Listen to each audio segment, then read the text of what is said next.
E por falar em cambalacho, cambalacho de valores, né? O amor que odeia, né? O não preconceito que discrimina.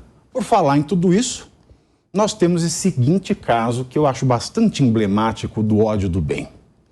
Depois de denunciar a censura imposta no Brasil, o jornalista Glenn Greenwald e seu marido, Davi Miranda, deputado federal, era pelo PSOL, né? Que ele era pelo PSOL, exato. Foram alvos, vejam só, senhoras e senhores, põe a mão no chão, foram alvos de ataques homofóbicos nas redes sociais. O empresário Leandro Hurschel chegou a criticar a postura de todos que praticaram a homofobia, abro aspas. Vejam o nível de ódio direcionado ao Glenn pela esquerda, por ter feito um programa em inglês expondo a escalada da censura e da perseguição política no Brasil. Fecho aspas.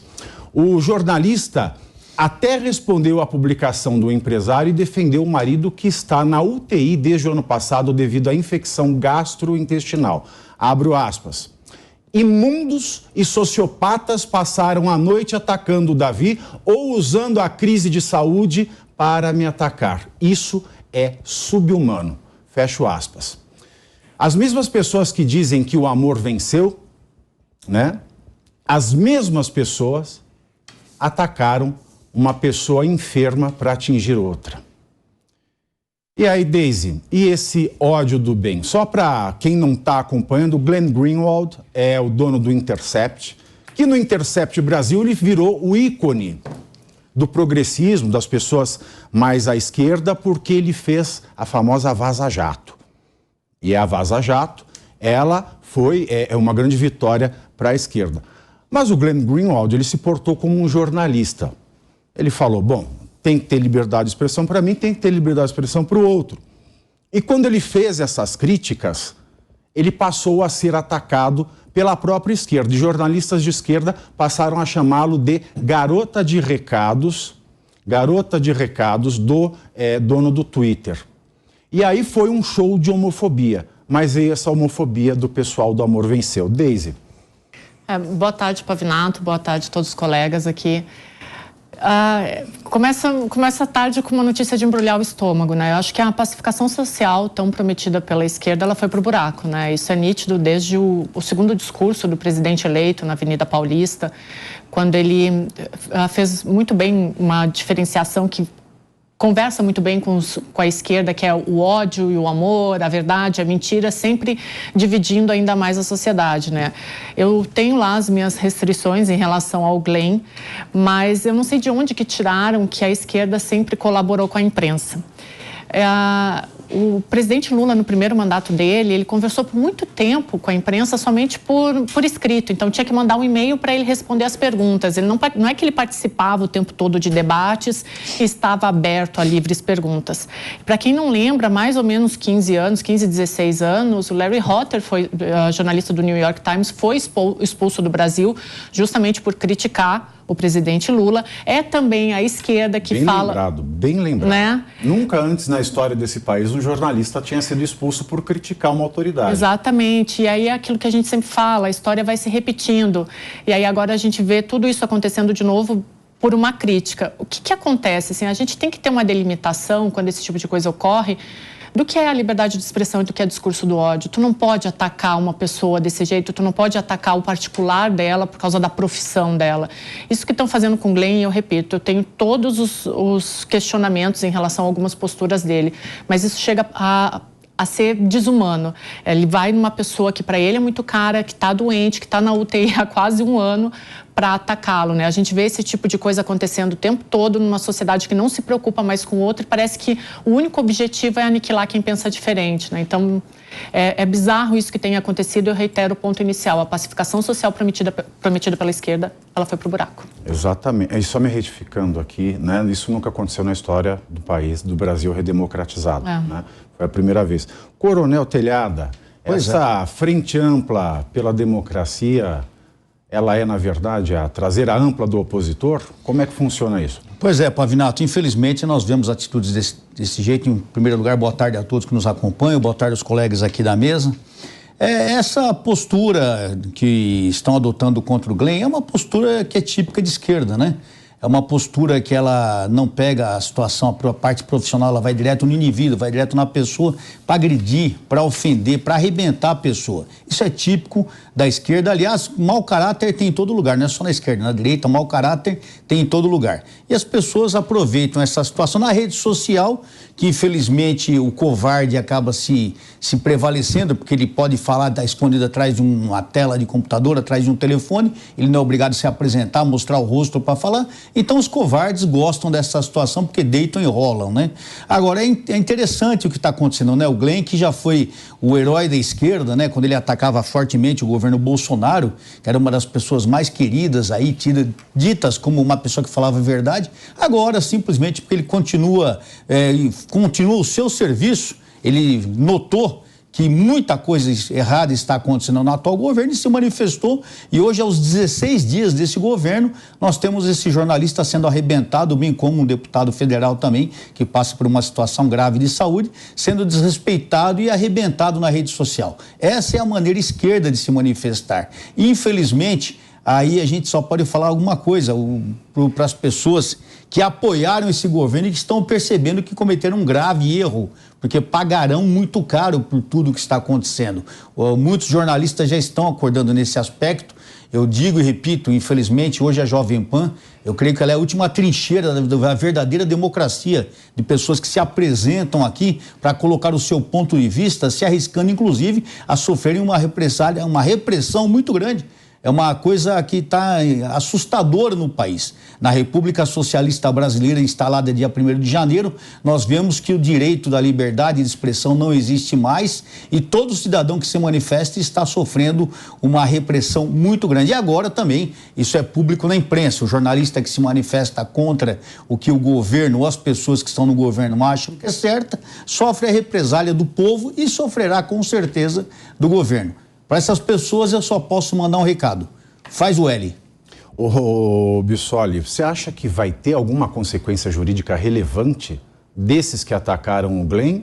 Ou vai ficar elas por elas, vai chegar ao meio termo, valendo lembrar que a lei endureceu esse tipo de comentário na última semana, né? A lei foi alterada e a injúria racial passou a responder por um crime mais grave do que roubo até. Boa tarde, Pavinato. Boa tarde a todos que nos assistem nessa segunda-feira, início de semana, com um tema tão polêmico já que chega. Mas um tema necessário. Necessário porque, como o Pavinato muito bem lembrou, recentemente, esse tipo de discriminação, esse tipo de crime, sim, é tipificado como crime, esse tipo de atitude, foi equiparado aos crimes mais graves do nosso Código Penal. Inclusive trazendo lá questões de imprescritibilidade, impossibilidade de pagamento de fiança, dentre outras questões. Então isso tem que ser apurado prontamente, Pavinato, não só porque agora fala-se uma crítica à esquerda, ou é criticado pela esquerda, que isso deve ser deixado de lado, isso tem que ser apurado como se fosse feito por qualquer outra pessoa em qualquer outro momento do país.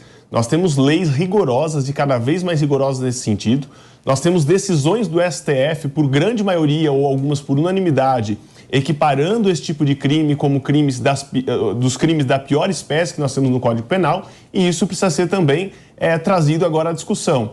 Ah, mas se agora fala quem me interessa ou quem não interessa, é aí que nós vamos entender a tal da história da narrativa, né? Se ela funciona só quando atende ao que eu quero ou se ela funciona absolutamente para todos. Ou se a famosa história, aos amigos tudo, aos inimigos o rigor da lei. É isso que nós vamos observar. E faço uma observação.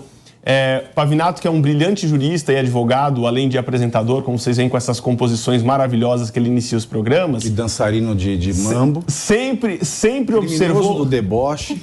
Sempre observou muito bem a questão da importância de você manter a sua coerência em relação a alguns assuntos jurídicos. Claro que a evolução ela é possível, nós estamos falando de uma ciência humana, não é uma ciência exata o direito. Então a evolução ela é permitida, com o tempo a gente pode buscar outros elementos, outras influências jurídicas e avançar nesse raciocínio. Mas a bem da verdade é que nesse pouco tempo entre os últimos acontecimentos nacionais que envolveram o Sr. Glenn e os atuais, são críticas dele em relação ao Judiciário e ao Ministério Público em excessos. Então a gente teve num determinado momento ele criticando a questão da Lava Jato, com a questão da Vaza Jato, que foi assim intitulada, né? e agora vem e critica também o judiciário em relação a decisões que ele entende que estão aí tirando das pessoas até a liberdade de expressão, a livre opinião, enfim.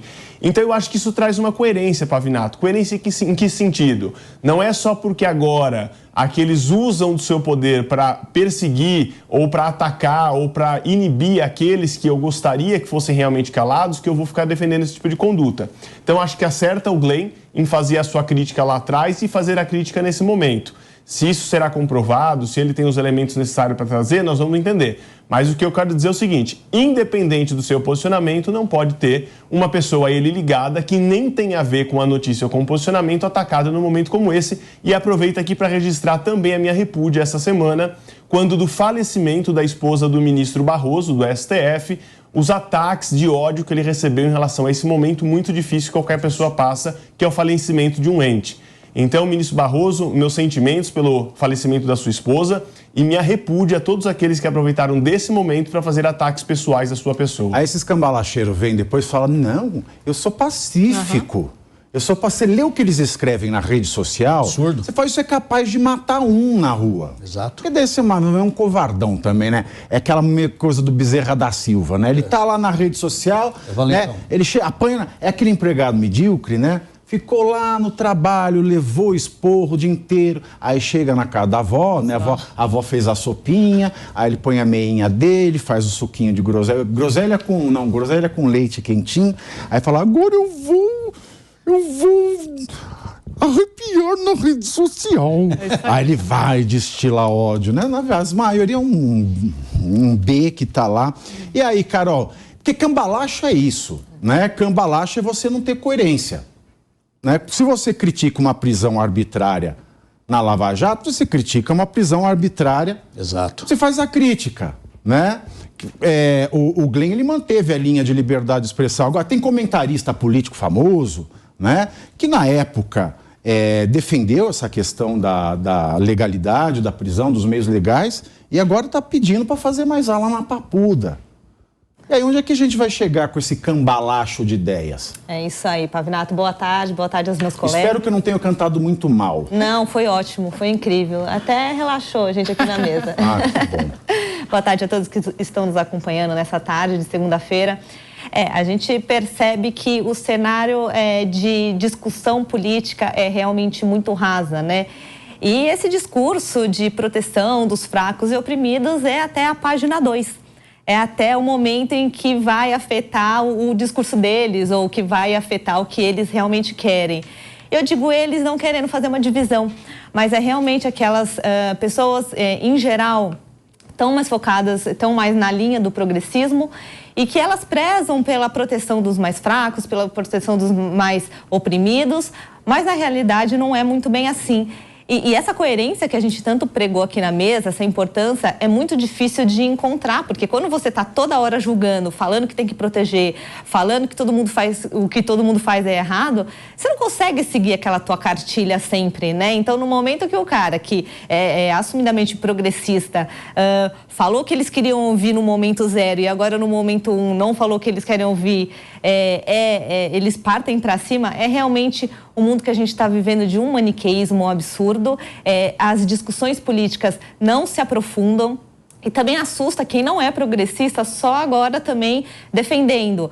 Mas o problema principal aí que eu vejo é que esses que são os politicamente corretos, que sempre estão a favor do que é certo, do que é correto, o tempo todo, você não pode falar isso, você não pode falar aquilo, não tem mais gênero na língua portuguesa, uma hora eles acabam se atropelando e é o que a gente está vendo aí, Pavinato. É o bem, é o amor, é o afeto, é o carinho. Lembra daquele programa da Dilma, o Brasil Carinhoso? Pois é. Gostava muito do Brasil Carinhoso, achava bonitinho o Brasil Carinhoso.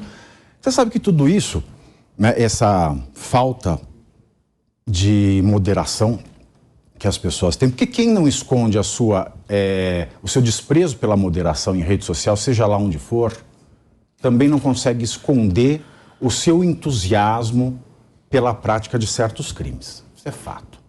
Moderado, ele é o fanático. Ele não tem senso de humor, ele tem sarcasmo, mas ele não tem senso de humor, ele não tem ironia, ele tem sarcasmo. É aquele que fala besteira e joga kkkkkk, porque Todo bobo faz isso, né? Todo bobo de rede social, quando ele vai dialogar com você, ele fala, você escreve alguma coisa, e você que não sei o que... Todo bobo faz isso. Falta de argumento. Todo idiota faz isso. É sensacional. Agora, o que falta? Falta tolerância. Tolerância é a chave da democracia. Sem dúvida. Tolerância é a palavra-chave da civilização. Respeito, né? Tem uma passagem do Voltaire, que ele conta lá, acho que é na carta acerca da tolerância, se não me falha a memória, que ele fala, lá na China, o mandarim recebe um padre, e eu não sei se é alguém de outra religião, mas eram dois religiosos de matriz contrária, que eles estavam assim, brigando, um querendo matar o outro. Aí ele manda recolher os dois. Aí o serviçal do mandarim pergunta, o que você quer que eu faça? Nada, deixa eles lá discutindo. Deixa eles lá e eles só vão sair dali a hora que eles se entenderem. Aí o serviçal fala assim para o mandarim, então eles não vão sair daí nunca. Ele falou, bom, aí já é um problema deles. Deixa que eles se entendam. Não tem como haver um exercício sadio de liberdade sem tolerância. E a tolerância, ela é medida, ela é pesquisada, né, em vários países do mundo.